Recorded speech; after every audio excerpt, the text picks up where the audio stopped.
नमस्कार. जैम विशेषमध्ये मी तेजल नागरे तुम्हा सर्वांचं स्वागत करते.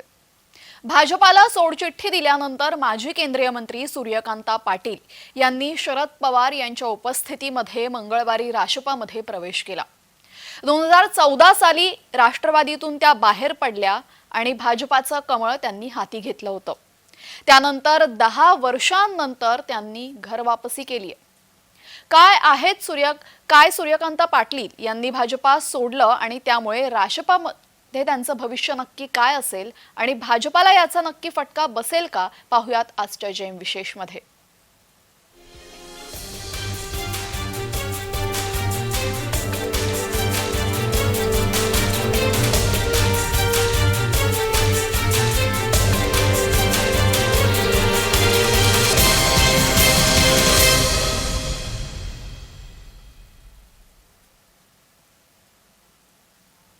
तर शरद पवार यांच्या उपस्थितीमध्ये सूर्यकांता पाटील यांचा राष्ट्रपमध्ये पक्षप्रवेश मंगळवारी पार पडला.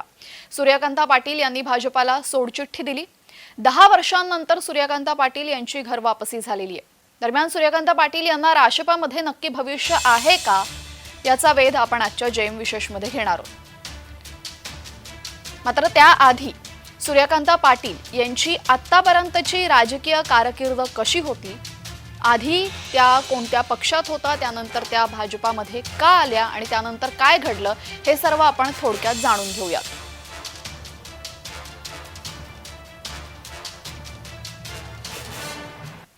तर शरद पवार यांच्या जवळच्या कार्यकर्त्या म्हणून सूर्यकांता पाटील यांची ओळख.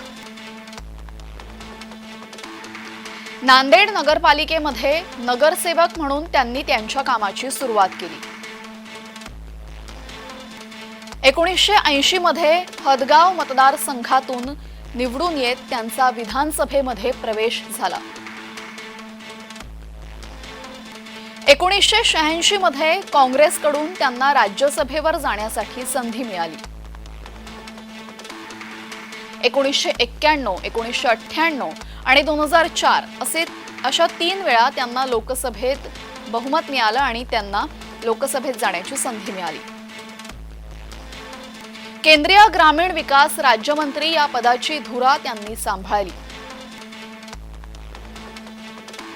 केंद्रीय ग्रामीण विकास राज्यमंत्री या पदाची धुरा त्यांनी सांभाळली.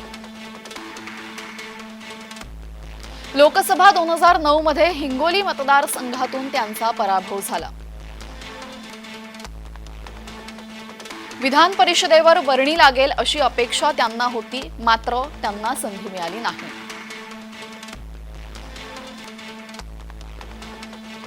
आणि 2014 मध्ये लोकसभेत त्यांना उमेदवारी देण्यात आली नाही.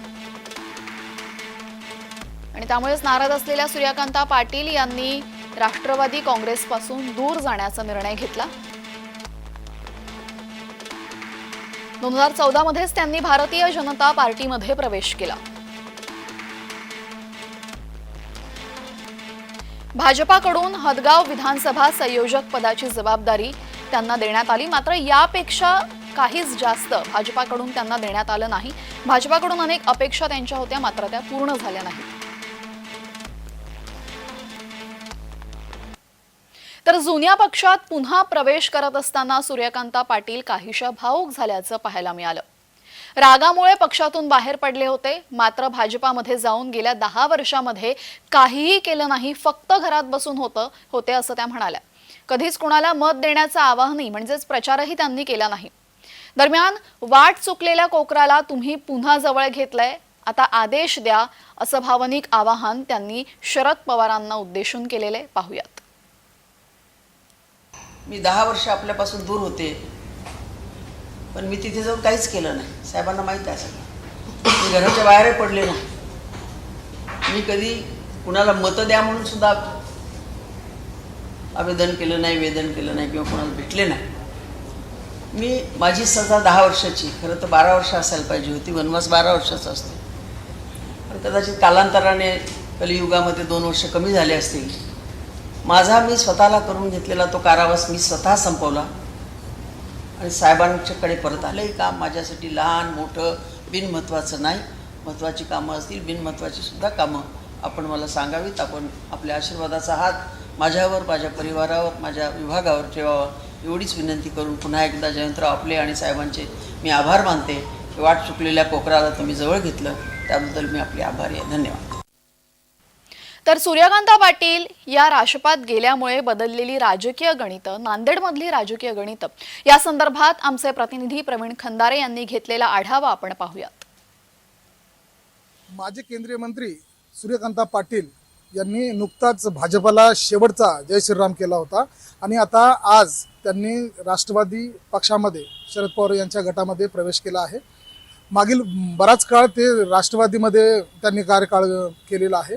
त्यानंतर मोदींवर विश्वास ठेवत त्यांनी 10 वर्षापूर्वी भाजपामध्ये प्रवेश केला होता. पण मागील 10 वर्षामध्ये भाजपामध्ये कोणतीही त्यांच्यावर जिम्मेदारी देण्यात आली नव्हती आणि त्यांचाही सक्रिय राजकीय राजकारणामध्ये सहभाग नव्हता. एकूणच पाहता आता राष्ट्रवादीमध्ये प्रवेश केल्यानंतर नांदेड, परभणी आणि हिंगोली या राष्ट्रवादीला उभारी मिळते का हे पण पाहावं लागणार आहे. आणि तसं पाहायला गेलं तर भाजपला 10 वर्षात कोणताही त्यांच्याकडून फायदा झाला नाही किंवा त्यांनाही कोणतं पद किंवा कोणतीही राजकीय भूमिका त्यांनी घेतली नव्हती. आता येत्या काळामध्ये नांदेड जिल्ह्यामध्ये राष्ट्रवादी वाढेल का हे मात्र पाहणं औत्सुक्याचं ठरणार आहे. कॅमेरामन गिरीश सह प्रवीण खंदारे, जय महाराष्ट्र, नांदेड. तर सूर्यकांता पाटील यांनी भाजपाला सोडचिठ्ठी देत राष्ट्रपामध्ये प्रवेश केल्याने भाजपाचं नक्की काही नुकसान झालेलं आहे का आणि राष्ट्रपाला नांदेडमध्ये उभारी मिळेल का, ऐकूयात राजकीय विश्लेषकांकडून. माजी केंद्रीय मंत्री सूर्यकांताताई पाटील यांनी आज शरदचंद्र पवार यांच्या राष्ट्रवादी काँग्रेसमध्ये प्रवेश केला आहे. त्या भारतीय जनता पार्टीत 2014 मध्ये दाखल झाल्या. तत्पूर्वी त्या राष्ट्रवादी काँग्रेसकडनं केंद्रीय मंत्री होत्या. शरदचंद्र पवार यांच्या निकटवर्तीय म्हणूनही त्यांचा उल्लेख केला जायचा, ओळखल्या जायच्या. परंतु मध्यंतरीच्या काळात त्यांचा जेव्हा हिंगोली लोकसभा मतदारसंघात पराभव झाला त्यानंतर त्यांना विधान परिषदेवरती घेतले जाईल अशी त्यांची अपेक्षा होती, परंतु त्यांना विधान परिषदेची संधी हुकली. त्यामुळे रागाच्या भारात त्यांनी शरदचंद्र पवार यांना रामराम करत राष्ट्रवादी काँग्रेस पक्ष सोडला आणि त्या भारतीय जनता पार्टीमध्ये सहभागी झाल्या. भारतीय जनता पार्टीत त्यांना चांगली पदं मिळतील, मान सन्मान मिळेल अशी त्यांची अपेक्षा असावी. परंतु भारतीय जनता पार्टीमध्ये बाहेरल्या पक्षातून आलेल्या माणसाला किती मान सन्मान मिळतो हे वेगळं सांगण्याची गरज नाही. त्यामुळे भारतीय जनता पार्टीमध्ये केवळ त्यांना हदगाव विधानसभेच्या समन्वयिका किंवा तिथल्या एक मार्गदर्शिका म्हणून यांच्या पलीकडे त्यांना मान मिळाला नाही. अनेक वेळा त्यांच्याकडनं ती नाराजी पण दिसून येत होती. सूर्यकांताताई ह्या भडक बोलणाऱ्या आणि तोंडावरती बोलणाऱ्या नेत्या म्हणून, बेधडक बोलणाऱ्या नेत्या म्हणून ओळखले जातात. त्यामुळे सूर्यकांताताईंचं मन रीती रमलं नाही आणि नुकत्याच लागलेल्या लोकसभा निवडणुकीनंतर महाराष्ट्रामध्ये भारतीय जनता पार्टीची दानादान उडाली, पराभव झाला. आगामी काळात विधानसभेतही त्यांना फारशी संधी मिळणार नाही असं वातावरण निर्माण झालं. शरदचंद्र पवार यांचा महाराष्ट्राच्या राजकारणात पुन्हा एकदा प्राबल्य सिद्ध झालं. त्यामुळे त्या पुन्हा राष्ट्रवादी काँग्रेसमध्ये गेल्या असतील. वैयक्तिक त्यांना काही संधी मिळाली किंवा त्यांना काही फायदा झाला तर होऊ शकतो, परंतु राष्ट्रवादी काँग्रेसला नांदेड जिल्ह्यात उभारी मिळेल असं मात्र नक्कीच वाटत नाही. हे मात्र सत्य आहे. तर नांदेडमध्ये काँग्रेसचे दिग्गज नेता अशोक चव्हाण यांना सोबत घेऊन भाजपानं लोकसभा निवडणुकीपूर्वी खेळी खेळली. मात्र आता तीच भाजपावर उलटल्याचं बोललं जातंय. याला कारण म्हणजे भाजपाच्या नेत्या आणि माजी केंद्रीय मंत्री सूर्यकांता पाटील यांनी राष्ट्रपामध्ये केलेला प्रवेश. गेल्या काही दिवसांपासून त्या नाराज होत्या. हिंगोली लोकसभा मतदारसंघातून त्यांनी भाजपाकडे उमेदवारी मागितली होती, मात्र भाजपाकडून त्यांना उमेदवारी मिळाली नाही, तिकीट मिळालं नाही. आणि सूर्यकांता पाटील यांनी ही खंत सुद्धा समाज माध्यमातून जाहीरपणे व्यक्त केली होती. आता त्यांनी पुन्हा राष्ट्रपामध्ये प्रवेश केलाय. आता राष्ट्रपाकडून सूर्यकांता पाटील यांना काही संधी मिळेल का, त्यांचं भविष्य नक्की काय असेल राष्ट्रपामध्ये, ऐकूयात. जवळपास 76 वय वर्ष असलेल्या सूर्यकांताताई पाटील खरंच यापुढे राजकीय त्यांची कारकीर्द काय असेल किंवा त्या पुन्हा जोमानं राजकारणामध्ये काम करतील का असाही प्रश्न आहे. परंतु ज्यांचं मन तरुण असतं अशी मंडळी कोणत्याही वयामध्ये काम करू शकतात. सूर्यकांताताई पाटील ह्या उमेदीच्या आहेत आणि त्यांच्यासमोर शरद पवार यांचा मोठा आदर्श आहे आणि म्हणून राष्ट्रवादीमध्ये कोणती अपेक्षा ठेवून गेल्या असतील हा देखील म्हणजे आपल्याला अंदाज लावता येणार नाही. परंतु निश्चितपणे सध्या राष्ट्रवादीला चांगल्या नेत्यांची, चांगल्या नेतृत्वाची गरज आहे आणि विशेषतः नांदेड जिल्ह्यामध्ये राष्ट्रवादीमध्ये मोठी पोकळी निर्माण झाली आहे आणि सूर्यकांताताईंनी युवक काँग्रेसचंही पद भूषवलेलं होतं आणि त्यानंतर काँग्रेसच्या जिल्हाध्यक्षही त्या काही काळ राहिलेल्या होत्या. म्हणून येणाऱ्या काळात त्यांच्याकडे मोठी जबाबदारी राष्ट्रवादीची नांदेड जिल्ह्यामध्ये येऊ शकते आणि त्या नांदेडच्या राष्ट्रवादीचं नेतृत्व देखील करू शकतात.